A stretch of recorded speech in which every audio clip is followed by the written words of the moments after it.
música debe estar por ahí. Sí. La voy a intentar llevaros, pero a ver si... A ver, estamos aquí. A ver, ponen los tres. Viendo el maravilloso momento del eclipse lunar. Voy a enfocar, mira, Gran Vía, toda la ciudad se paraliza de Madrid. Bien, no vais a ver un cojón porque el foco lo enfoca, pero no se ve un cojón de nada de luna, ¿eh? Es lo que tiene que vivir en la gran ciudad. Que estos pequeños momentos no se observan.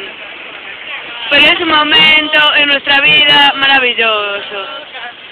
Maravilloso. Estamos presenciando ese momento con mucha más gente, todo el mundo se para ante la calle. Me da la sensación de que una chica, pero es lo que tiene que vivir en la ciudad. Y podemos seguir aquí. Hola chicos. Hola. Presenciando ese momento de la naturaleza. La Gran Vía, la gran ciudad, la gran urbe se repaso. El señor también se repasa, pensando que es un vídeo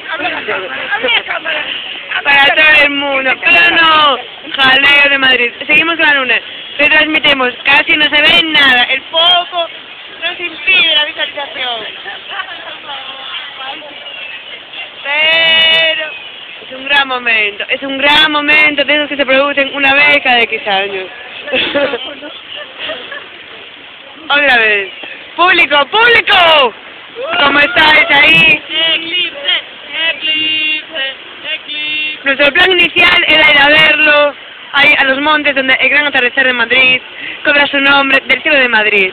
Pero al final la vida ha detonado llegar a este momento, en la Gran Vía, ¡en la Gran Vía!